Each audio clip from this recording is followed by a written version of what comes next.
So students once welcome back to my channel. So ಇವತ್ತಾದರೆ ತುಂಬ important ಅಲ್ಲ, ನಮ್ಗೆ ನಾಳೆನೇ ಎಕ್ಸಾಮಿನೇಷನು.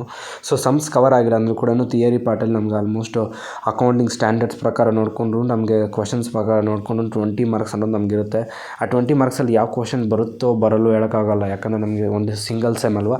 ಸೊ ಅದರಲ್ಲಿ ನನಗೆ ಸ್ವಲ್ಪ ಕ್ವಶನ್ಸ್ ಇದೆ, ನಾನು ಓದ್ಕೊತ ಹೋಗ್ತಿದ್ದೀನಿ, ಅದು ನೀವು ಕೂಡ ನನಗೆ ಅರ್ಥ ಮಾಡ್ಕೊಳ್ಳಿ. ಓಕೆ, ಲೆಟ್ಸ್ ಸ್ಟಾರ್ಟ್ ಮಾಡೋಣ ಸ್ಟೂಡೆಂಟ್ಸ್.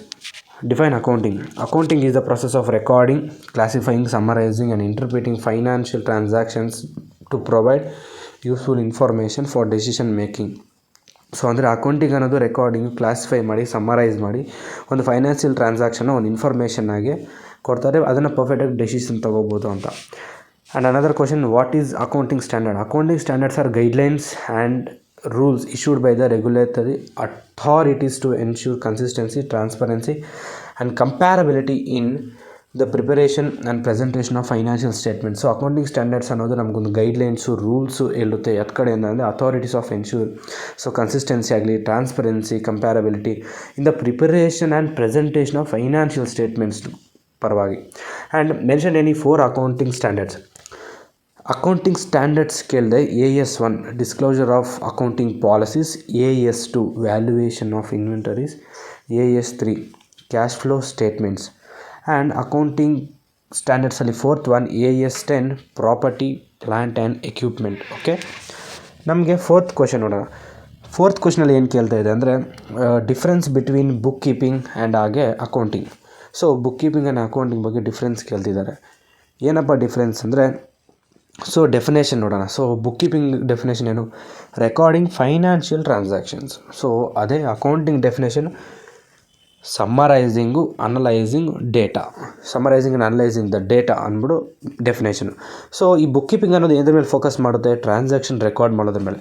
ಆ್ಯಂಡ್ ಅಕೌಂಟಿಂಗ್ ಅನ್ನೋದು ಏದ್ರ ಮೇಲೆ ಫೋಕಸ್ ಮಾಡುತ್ತೆ? ಡಿಸಿಷನ್ ಮೇಕಿಂಗ್ ಮೇಲೆ. ಆ್ಯಂಡ್ ಔಟ್ಪುಟ್ ಏನಿರುತ್ತೆ ಇವುಗಳದ್ದು? ಬುಕ್ ಕೀಪಿಂಗ್ ಔಟ್ಪುಟ್ ಬಂದ್ಬಿಟ್ಟು ನಮಗೆ ಜನರಲ್ ಲೆಡ್ಜರಲ್ಲಿ ಇರುತ್ತೆ. ಆ್ಯಂಡ್ ಅಕೌಂಟಿಂಗಲ್ಲಿ ನಮಗೆ ಏನಿರುತ್ತೆ? ಫೈನಾನ್ಷಿಯಲ್ ಸ್ಟೇಟ್ಮೆಂಟ್ಸ್ ಅನ್ನೋದು ನಮಗಿರುತ್ತೆ. So moving to another part of the question, what is cash book and its types? So a cash book is a financial journal used to record all cash receipts and payments. Simple cash book, ಈ question ನನಗೆ ಗೊತ್ತು, ಈ question ನಾಳೆ ಬರ್ಬೋದು. Okay, ಇದು ಸ್ವಲ್ಪ important ಮಾಡ್ಕೊಳ್ಳಿ. Simple cash book, 2 column cash book, 3 column cash book, petty cash book. And what is journal proper? Journal proper is a subsidiary book. Journal proper ಅಂತ ಕೇಳಿದ ತಕ್ಷಣ journal proper is a subsidiary book used to record transactions that do not fit into other books of accounts, such as adjustments, opening entries and rectifications. Okay, so idu kuda barbodu nale. What is depreciation? Depreciation is the systematic allocation of the cost of tangible asset over its useful life due to wear and tear or obsolescence. And another question, what is the accounting cycle? Accounting cycle is a step-by-step process of recording, classifying, summarizing and reporting financial transactions during an accounting period. So what is accounting cycle ಅಂದರೆ ಅದೊಂದು cycle ಥರ. ಏನಂದರೆ ಹೋಗಿದ್ದಕ್ಕೆ ಹೋಗಿ ಅದೊಂದು form, ಅದೊಂದು sector ಅಷ್ಟೇ. ಅದೇ ಕಾನ್ಸೆಪ್ಟಲ್ಲಿ ನಡಿಬೇಕು ಅನ್ನೋದ್ರ ಬಗ್ಗೆ ನಮ್ಗೆ ಹೇಗೆ ಹೇಳಿದ್ದಾರೆ. ಅದೊಂದು ಸ್ಟೆಪ್ ಬೈ ಸ್ಟೆಪ್ ಪ್ರಾಸೆಸ್ಸು. ಹೇಗೆ ಸ್ಟೆಪ್ ಬೈ ಸ್ಟೆಪ್ ಅಂದರೆ ಫಸ್ಟ್ ರೆಕಾರ್ಡಿಂಗು, ಆಮೇಲೆ ಕ್ಲಾಸಿಫೈ ಮಾಡೋದು, ಆಮೇಲೆ ಕ್ಲಾಸಿಫೈ ಅಂದರೆ ಡಿವೈಡ್ ಮಾಡೋದು, ಸಮ್ಮರೈಸ್ ಮಾಡೋದು ಟ್ರಾನ್ಸಾಕ್ಷನ್ಸ್ ಥರ, ಆಮೇಲೆ ಅದನ್ನು ರಿಪೋರ್ಟ್ ಮಾಡಿ ಫೈನಾನ್ಷಿಯಲ್ ಟ್ರಾನ್ಸಾಕ್ಷನ್ಸ್ ಮಾಡಿಬಿಟ್ಟು ಅವ್ರು ಸ್ಟೇಟ್ಮೆಂಟ್ಸಾಗಿ ಕೊಡ್ತಾರೆ ಅಕೌಂಟಿಂಗ್ ಪೀರಿಯಡಲ್ಲಿ. Moving to another question, mention accounting conventions. So ಇದು ಬಂದ್ಬಿಟ್ಟು ನಮಗೆ ಅಕೌಂಟಿಂಗ್ ಸ್ಟ್ಯಾಂಡರ್ಡ್ಸಲ್ಲಿ ಕೂಡ ಹೇಳ್ಬೋದು. So accounting conventions is nothing but conservation ಅಲ್ಲ, conservatism, consistency, materiality, full disclosure. Okay, going to another part of a question, mention any 4 accounting concepts: business entity concept, going concern concept, matching concept. So these are the some 4 or almost 4 ಕೇಳ್ತಾರೆ. ನೀವು ಒಂದು 5 or 6 attend ಮಾಡಿರಿ. Business entity concept, going concern concept, accrual concept, matching concept ಉಂಟು.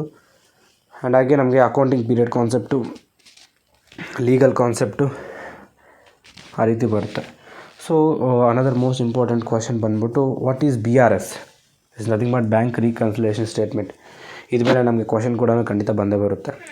A bank reconciliation statement BRS is a statement prepared to reconcile the differences between the bank balance in the cash book and the passbook, detect errors or frauds, identifying outstanding cheques or deposit. So ಈ bank reconciliation statement ಏನು ಮಾಡ್ತಾರೆ ಅಂದರೆ classification ಮಾಡುತ್ತೆ ಟ್ರಾನ್ಸಾಕ್ಷನ್ಸ್ನ.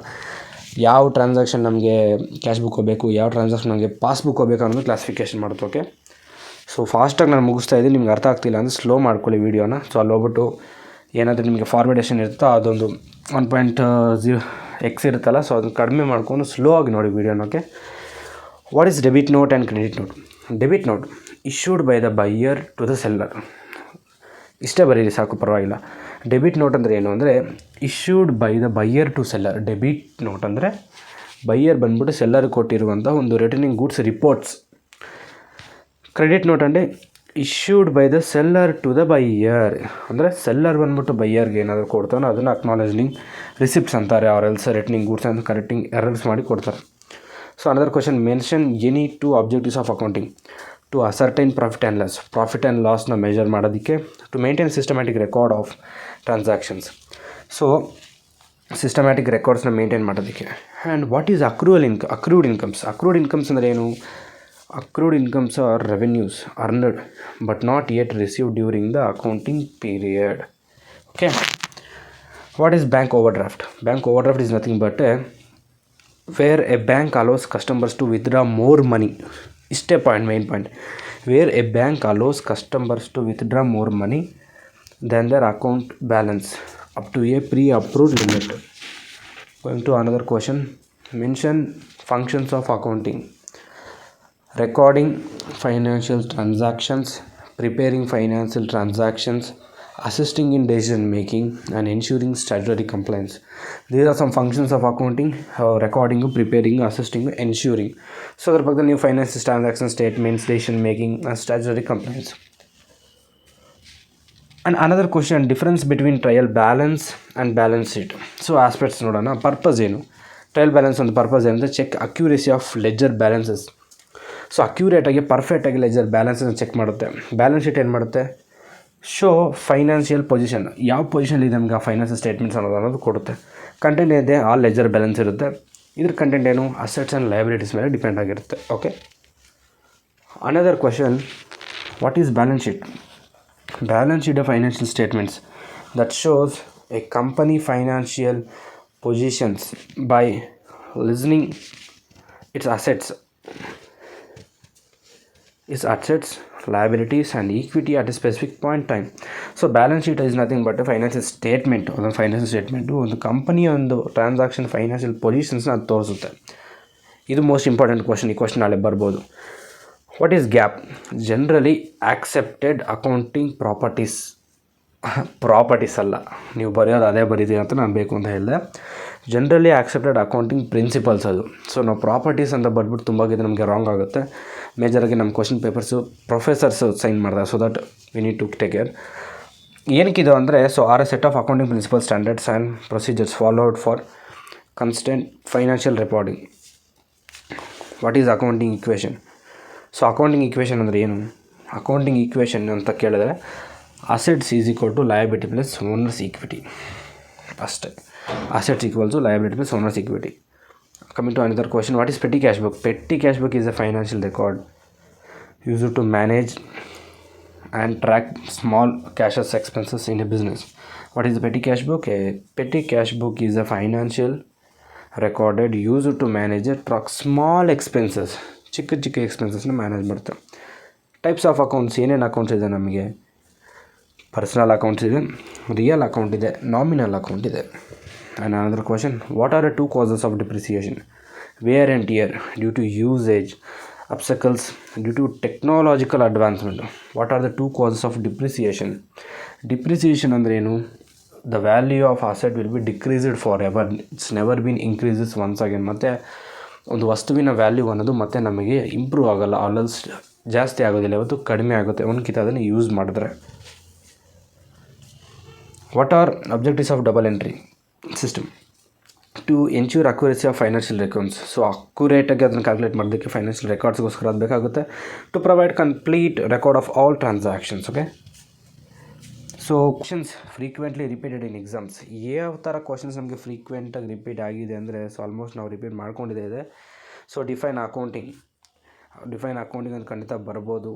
ಇದೆಲ್ಲ ಯಾವ data ಅಂದರೆ as per Bangalore North University and ಹಾಗೆ SCP ಪ್ರಕಾರ ಮಾಡಲ್ ಕ್ವಶನ್ಸ್ ಪೇಪರ್ಸ್ ಪ್ರಕಾರ, ಪ್ರೀವಿಯಸ್ ಸೆಮ್ ಎಕ್ಸಾಮಿನೇಷನ್ಸ್ ಪ್ರಕಾರ ಫ್ರೀಕ್ವೆಂಟ್ ರಿಪೀಟೆಡ್ ಆಗಿರೋ questions. Define accounting, book keeping and accounting, trial balance, mention any 4 accounting standards, depreciation, accounting cycle ನಾನು ನಿಮ್ಗೆ ಹೇಳಿದ್ದೆ, ಸಮರೈಸಿಂಗ್ ರೆಕಾರ್ಡಿಂಗ್, ಆ್ಯಂಡ್ ಹಾಗೆ what is gap. So generally accepted accounting principles, not A properties. So ಇದು ಸ್ವಲ್ಪ ನಮ್ಗೆ important questions. ನೀವು ಈ video ಎಂಡ್ವರೆಗೂ ನೋಡಿರೋರಿಗೆ ಅರ್ಥ ಆಗಿಲ್ಲ ಅಂದರೆ ಇದೊಂದು ವೀಡಿಯೋನ ಇನ್ನೊಂದ್ಕಿಂತ ನೋಡಿ. ಅಟ್ಲೀಸ್ಟ್ 10 ಮಿನಿಟ್ಸ್ ಇದೆ. 10 ಮಿನಿಟ್ಸ್ ಇಲ್ಲ ಅಂದರೆ ನೀವು ಒಂದು 10 ಮಿನಿಟ್ಸ್ 20 ಮಿನಿಟ್ಸ್ ನೀವು ಮಾರ್ನಿಂಗ್ ಎದ್ದಾಗ 20 ಮಿನಿಟ್ಸ್ ಇದ್ರ ಮೇಲೆ ಟೈಮ್ ಸ್ಪೆಂಡ್ ಮಾಡಿದೆ ನಿಮಗೆ 20 ಮಾರ್ಕ್ಸ್ ಬರೋದು ಪಕ್ಕ. ಓಕೆ.